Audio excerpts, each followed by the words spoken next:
kita anti dunia atau tidak mau sama sekali kepada dunia.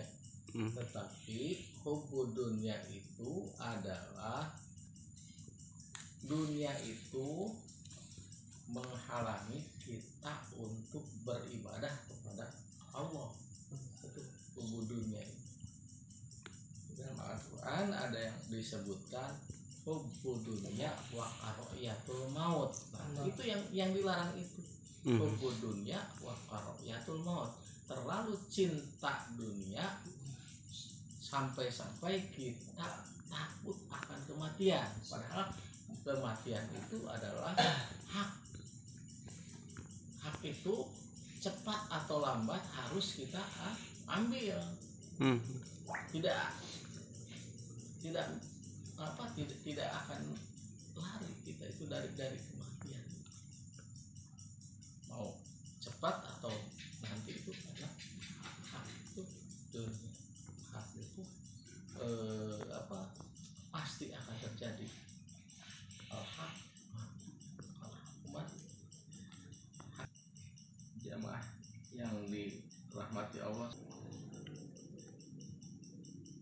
dunia ya itu tidak boleh terlalu cinta yang sehingga mengakibatkan lemah iman, ya akibatkan lemah iman. Kalau kita sudah betul-betul dikuasai oleh hubbu dunia, tidak ada tempat untuk cinta kepada Allah. Apabila cinta kepada Allah itu berkurang. Tetapi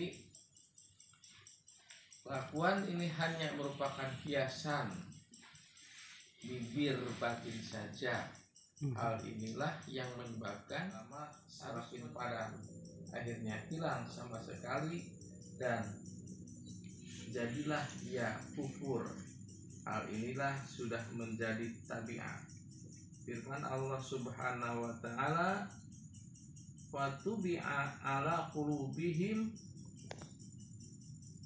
fahum la yafqahun." Hati mereka itu sudah dicap, jadi mereka tidak bisa mengerti.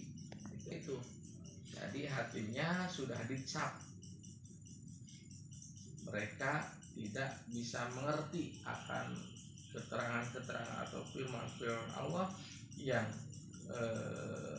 untuk kembali kepada akhirat itu.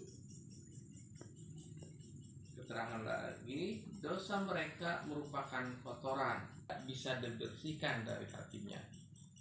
Kalau sudah datang sekarat, maka cinta mereka kepada dunia yang berarti mementingkan diri sendiri semakin kuat, sehingga cinta mereka kepada Allah semakin lemah karena keduniaan sudah menguasai diri mereka.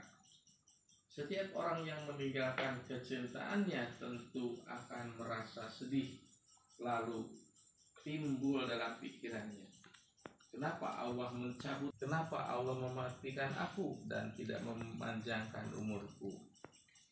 Kalau matinya dalam keadaan demikian, maka ia mati dalam keadaan su'ul khotimah. Na'udzubillah.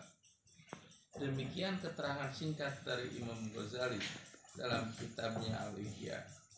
Kemudian engkau wajib mengetahui apa yang harus engkau kerjakan, yaitu sholat, puasa, dan lain-lain.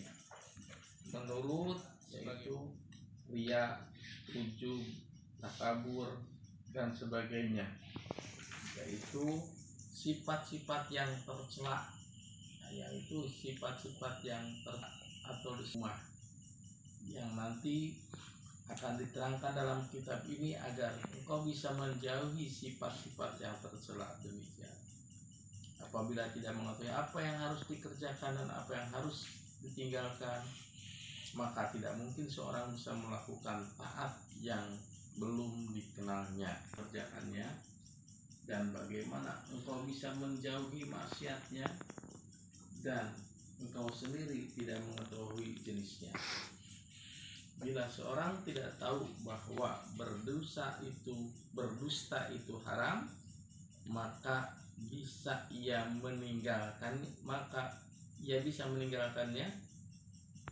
Kita harus belajar apa yang wajib, seperti bersuci, mandi, berwudu, salat, puasa dan sebagainya, karena inilah tugas-tugas keagamaan yang fardu ain hukumnya.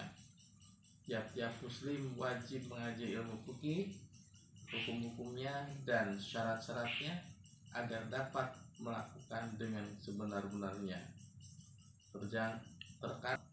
Terus yang kau kira baik bertahun-tahun selamanya, padahal sebenarnya merusak, dan engkau terus melakukan hal-hal yang merusak kesuciannya, salatmu dan seterusnya. Sebab pernah ada orang yang di masjid di suatu tempat, ia tidak mengetahui bagaimana caranya sujud, bagaimana caranya taruh tangan. Mau sholat tetapi belum belajar bagaimana caranya sholat, ia tidak cocok dengan yang dianjurkan oleh Rasulullah SAW. Sedang